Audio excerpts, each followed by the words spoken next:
Hello all, Rilhon here, welcome back to another tour video. Today we're gonna take a look at the Afric Class, which I just finished here. They were a quintet of ocean liners, owned and operated by the White Star Line, built by Harlan and Wolff, as always.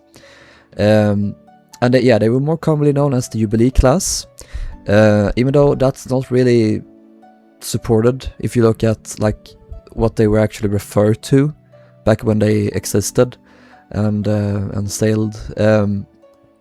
It seems, according to research done by my friend Alex, that name started appearing in the 80s or 90s roughly, and it's of course named after Queen Victoria's Diamond Jubilee, her 60 years on the throne. But yeah, it wasn't really used. They were just called the Afric Class back in their day, basically. So yeah, the Afric was the first one in the fleet, or in the of the 5 ships. She was a cargo ship, of course, as all of them were. But they also carried some third-class passengers in her stern mainly. But they also had, I think, like rooms for 6 first-class passengers, and they would have traveled here in like the main superstructure. She and her sisters sailed on the Australia route, and Afric served during the Second Boer War as a troop and cargo ship, and she also did this during World War One, but she did that for the Australian government.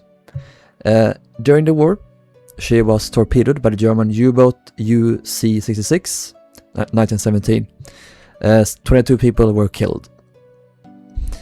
So yeah, that's a bit of background about Afric. We'll do like background about each ship as we get to them, and we'll do a tour of Afric, and then we'll jump to Runic and do a similar tour, and then skip the others more or less, because the first 3 ships in his fleet, Afric, Medic, and Persic, they were pretty much identical with some small differences. While Runic and Suevic, they were very different, both inside and outside. So yeah, I'll tour Afric and I'll tour Runic, and I'll just point out the small differences between them. So yeah, let's head to the bridge here first. It was placed pretty much exactly in the middle of the ship.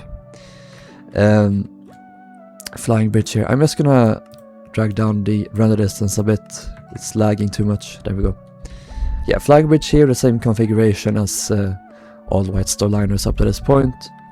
There is a wheelhouse underneath here with a little chart room behind. Very tiny wheelhouse. This was expanded on the other ships, I think, or well, it was widened. And then underneath they had the officers' quarters, and their quarters look like this pretty much. The captain was also here. Had a little bit of a larger room. So that's in that deck house. Behind it is the funnel and the uptake underneath. We have some cranes here, lifeboats on the boat deck. Here is the engine skylight. And yeah, there's some various deck houses and such. We have a poop deck here on the stern. Not many White Star liners had like raised up poop decks with well decks between, you know. Titanic did, a few others. And yeah, all the way in the front, in the forepeak here, we have the forecastle deck. Let's move down 1 deck to, I don't know what this deck was called, upper deck maybe. So we have underneath here, underneath the forecastle is a bunch of crew quarters heading all the way forward here. Like the petty officers, like the bosun and mate, quartermasters, carpenter and such. Some lavatories, baths, lamp room, yeah, that kind of stuff. There's also a staircase here leading down to the deck below. We'll get to that later. And then yeah, here is the main like cargo deck in the bow here. I don't think passengers were allowed here. Maybe they were out at sea, but there were no like passenger quarters here. It was all in the bow. In this deck house, there was a refrigerating machinery house. Interestingly, according to an article around shortly after Afric's maiden voyage, it was noted that she returned back to Belfast, Harland Wolff, to be fitted with a refrigerated machinery plant to cool down her cargo. It seems that she didn't have one originally, and that they may have like rushed her into service, or not rushed, but they didn't have time to install it, because she didn't sail on the Australia route at first. She went to New York from Liverpool and back. I think it wasn't until her second or third or whatever routes or voyages that she went to Australia. And I think by that point they had installed this cargo. So a little fun fact there. This was added, of course, to all other ships in the fleet, and within like a year or so on Afric. Let's head back here to the main superstructure, the main deck house here, where most of the crew was kept housed. We have a donkey man, storekeeper, chief cook, baker, boys, bread store, baker shop, some various quarters here. There's an entrance here to the boiler rooms, or the boiler room, there's one only. And here's the crew galley. Another boiler room entrance with some boarding door on the side. Butcher shop where they prepare the meat. We have the main galley here for the third class passengers and some of the crew. Firemen slept in here. Greasers. Fireman's lavatory in their third class entrance. This is where they would access their quarters, or there were several of stairs leading down to their quarters. And now we're here at the stern. Let's head back inside on the other end, on the other side. We have a surgery in here. And then on this side is the engineer's quarters. So we have the chief engineer and the more minor engineers over here. And this is where they had their mess room. The galley there again. Scullery, cuddy stores, bath and WC for the crew and the passengers, because the passengers had some staterooms here. This is how they looked. Quite nice for the first class passengers. Spirit room, and the chief steward is here. Special room where they kept the valuables. And then finally they had a salon here for the high up crew, and the first class passengers, I believe, ate here as well. There's also a pantry. And that's pretty much that. There's also a staircase here that leads up to the boat deck. And that's pretty much that deck house. As we move aft here, we get to a third class entrance. They had a general room here, kind of like a lounge. There's a piano here, very nice. There's also a hospital here. This was later moved down to, well, actually over here later, and that was the case on all other ships in the fleet. There's also a lavatory and laundry here. Then as we head further aft again, we get to the main third class area in the stern. There were kind of large third class cabins here with like 20 people inside. That sounds horrible. In here is the smoke room for third class, as well as the main aft staircase here leading down one deck below. There's a potato locker here, very important. There's also the steering gear house where the rudder was steered from. As you can see here, it's connected up. And yeah, that's pretty much that deck. Let's go all the way forward again and move down one deck. Yeah, take this staircase as we saw earlier. There's some more crew areas here in the bow. The seamen have a open berthing space on that side, and then the stewards on this side. We also have some cooks, vegetable, potato lockers, and some various stores here. That's pretty much that. Then behind this is only cargo holds, so there's not really much interesting stuff there. Around here though, let's see, how do we get there? Oh yeah, let's go back inside the stackhouse. We have the butcher shop here.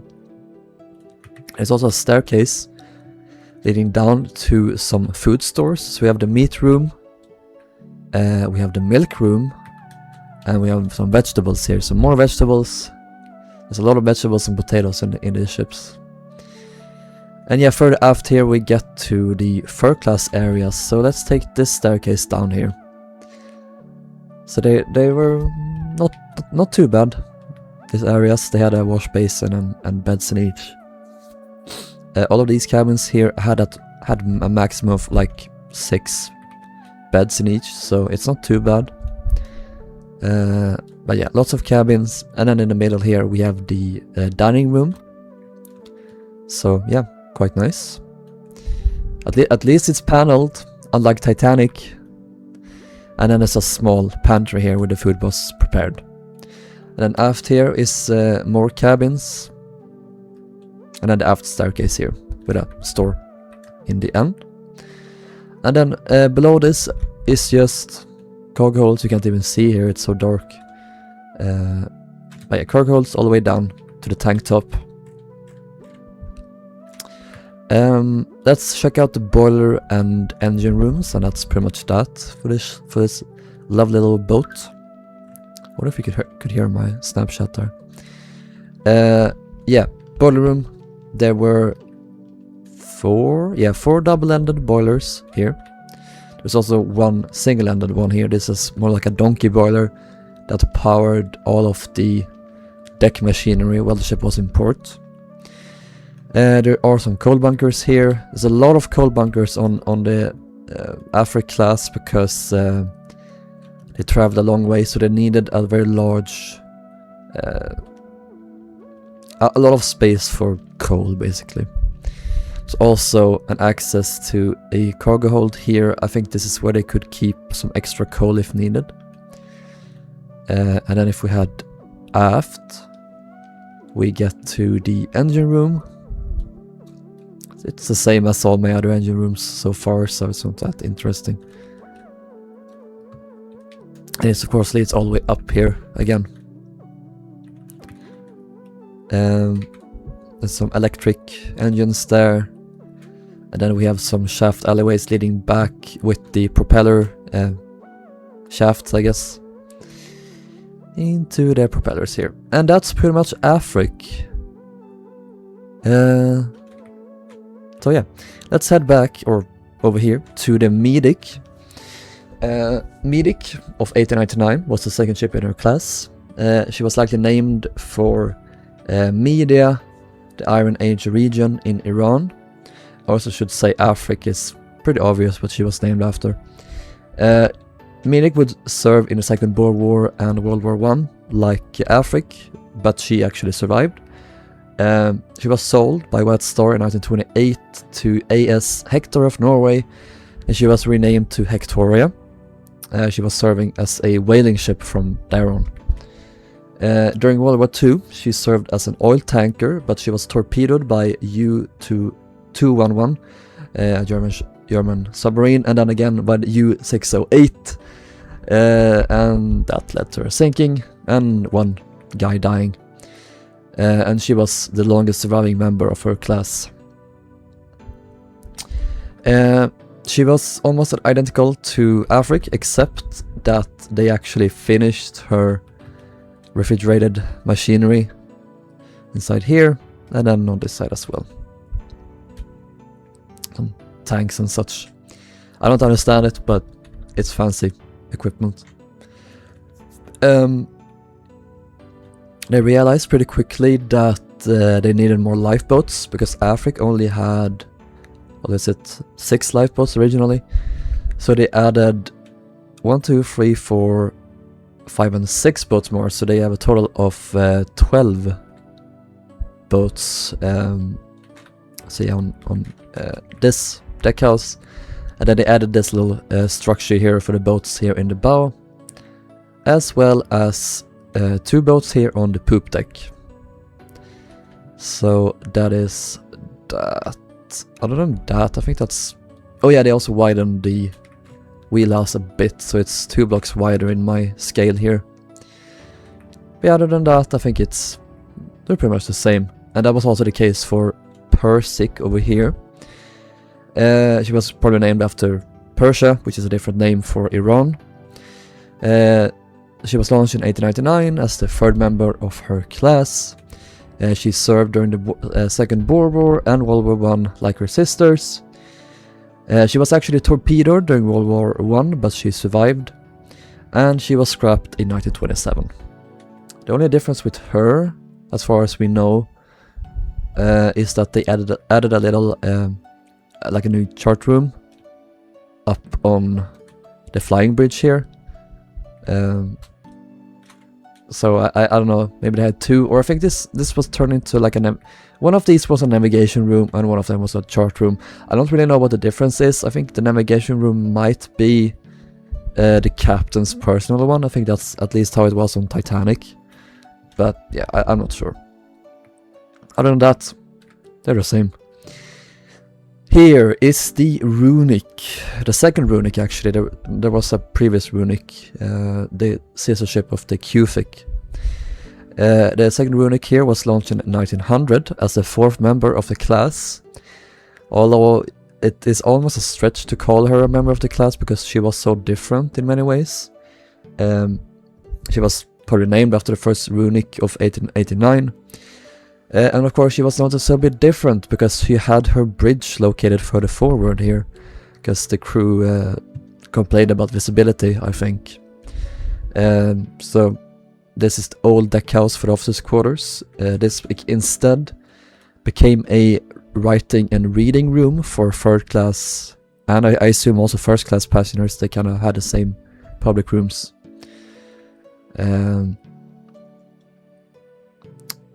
Let's see here, what else? And yeah, this was the case on Suevic as well. Runic served and survived World War I and was sold in 1930 to Sevilla Whaling Company and renamed New Sevilla.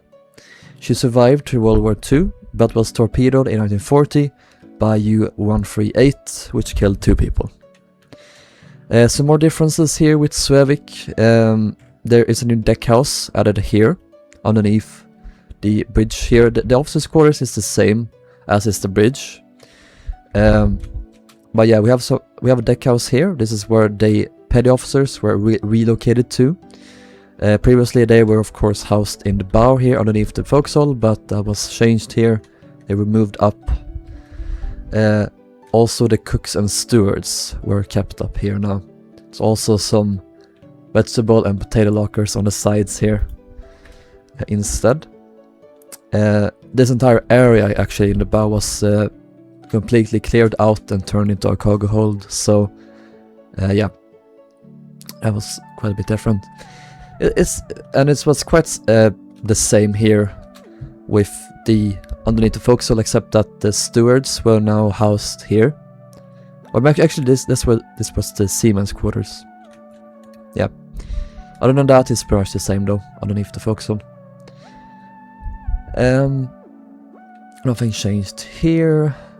They also added some more platforms for the lifeboats here. Moved up one deck essentially. They were housed on the boat deck, but on Runic and Suevic they were moved up one deck. The skylight for the engine room was also moved up a little bit to accommodate for this.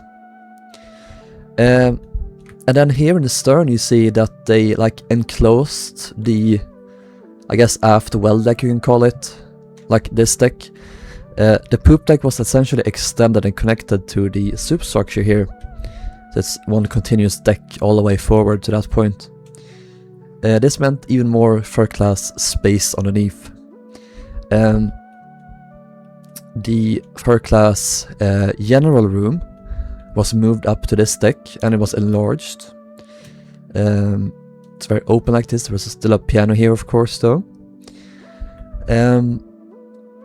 What else is there to mention? Oh yeah, they added a docking bridge.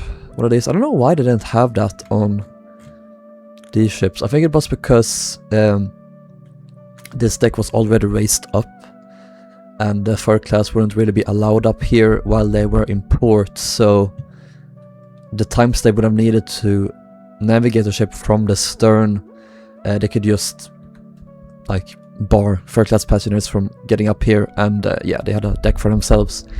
But that wasn't really the case here. It was much harder to keep passengers away, so they added this docking bridge here, is what I think at least. And also a new staircase here leading down.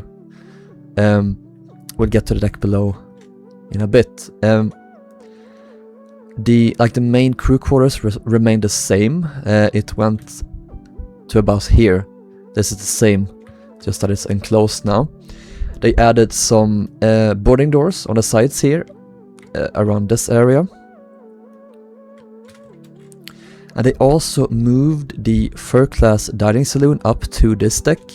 Remember on this deck it was just open space on the other ships, but now it's actually moved up one deck and it's a bit bigger, so it's pretty nice. We have the staircase here again, leading up to the general room.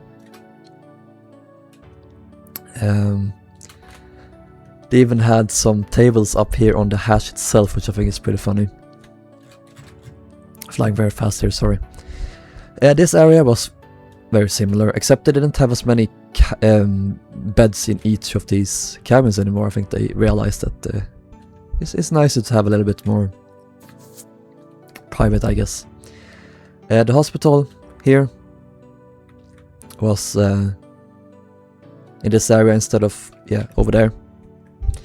Steering gear house is still here though. And yeah, the smoke room was a little bit different. It was actually extended in height up a bit. Because it was, they didn't have like, this wasn't open anymore, or as open. They decided that they would extend this up to deck above to provide more light through these like skid lights, which is pretty nice. But yeah, that's pretty much that. It's the same layout otherwise. Yeah, we have the staircase here again. This also led down as before. Let's head outside. I think that's pretty much that though. There's no more quarters in the bow, except for cargo holds, of course.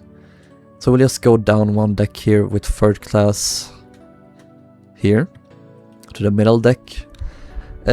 Their cabins here were pretty much the same, slightly different in layout, but there's not much to mention. Yeah, that's pretty much that. Of course, there were cabins added here in the middle because the dining room was moved up one deck, so there was a lot more space for cabins, which is nice. Yeah, that's pretty much that. I don't think there's anything more to add. And then finally we have the Suevic. She's the most interesting ship in the class, in my opinion. She's not my favorite. Medic is my favorite over there, but I really like Suevic as well. She was pretty much identical to Runic, as far as we know. Final member of her class, launched in 1900. She served during the Second Boer War, and in 1907, she grounded outside of Cornwall, England. Let's show you guys. I did a little funny thing here. So she grounded outside of Cornwall, England. She was trying to find the Lizard Point lighthouse, and their like estimated position was very, very far off. So they ran aground on some rocks very hard, and they couldn't get her loose. So what they did was they took all the passengers off the ship using only 4 lifeboats. Took about 16 hours, but no one died. Everyone was rescued. And they figured, or they thought about what are we going to do? We can't get her off, but it seems that the bow, well, the bow is quite badly damaged. The rest of the ship is not. So what if we could like separate the ship around here perhaps, and get her off, and then we could perhaps build a new bow, because it's much cheaper to, like, if you have this large section of the ship already, it's much cheaper to just build this section instead of building a brand new ship to replace it. So White Star devised a plan to blow the ship in half around this area here, get the stern off, return her to Southampton, build a new bow in Harlan and Wolf, and then reattach them. So that's what they did. Let's see, where's the map? Here.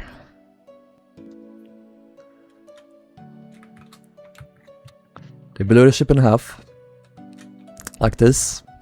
The bow section was left here on the rocks, and it broke apart a week later or so during a bad storm.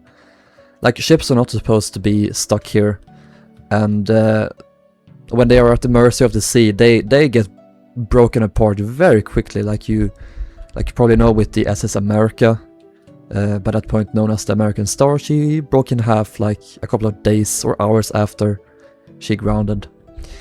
And here we have the stern section. You can see it was kind of badly torn up here, but they would like cut away this section and then, yeah, attach a new bow. Tugs guided her to Southampton, and they actually managed to get the engine running again. And I think they actually like commandeered the ship from the docking bridge, which I think is pretty funny. It's very. I would love to have seen that. Such a fun sight to see. 2/3 of a ship being driven in reverse, guided by 2 tugs. What a sight that must have been. I also did. Let's see here. Like this here. Yeah, I did the Suevic out of sea here, but I also did, yeah, the new bow section here. This is like a filming map I did for my Suevic grounding video that came up a few days ago when you're watching this video. So this is like some behind the scenes, so enjoy it while you see it, I guess. Yeah, they built this new section here, painted it grey, and then towed it to Southampton. I don't know why they had her go to Southampton. It's probably because it was the closest, and they had like available dry docks there. So they built this in Belfast, towed it to Southampton. So I think I did that here. Did I? Yeah. They added a mast and a bridge and all, and the lifeboats and such. And they had some tugs, tow it to Southampton. Then I have this map. I have it all here. This is like my Belfast map, so this is just like a little filming map. It's not meant to be super accurate, but it does the job. And yeah, then they reattach the 2 sections here. And then about 11 months, I wanna say, after she grounded, she returned to service. Let's head back into the world here. There we go.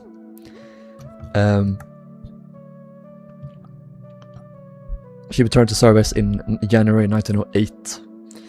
Let's see here. Suevic would go on to serve in World War I, and she was sold in 1928 to the Norwegian whaling company Finnvall AS. Many of these became whaling ships, didn't they? I guess they were really suitable for that, given that they were cargo ships. During World War II, in 1942, she was scuttled outside of Sweden to prevent her from falling into the hands of Nazi Germany, as they were Norwegian. By that point, Norway had fallen after the Nazi invasion. Oh yeah, by this point she was known as the Skytteren, I think she's pronounced. It's a Norwegian word. I think it's for like shooter or something. They were trying to escape Norway to neutral ports like Sweden, and the Swedish didn't allow them to dock there, as they were neutral at the time. So they had to, go back, I guess. And yeah, they scuttled her crew to avoid her falling into enemy hands. She was likely named after the Suevi or Suebi people, which is a Germanic people that originated in Eastern Germany. And then initial three sisters seems to have something of a theme going with regions, mainly with like a Middle Eastern, or not Middle Eastern, but like Afric, third world focus, I guess. Africa, Media, and Persia, because that's where they sailed. And then Runic and Suevic were very different. Runic is after the alphabet, and then Suevic, which is a group of people, so not very consistent. But yeah, whatever. Thank you guys for watching this video. I hope you enjoyed it. I will see you in the next one. Take care. Bye bye.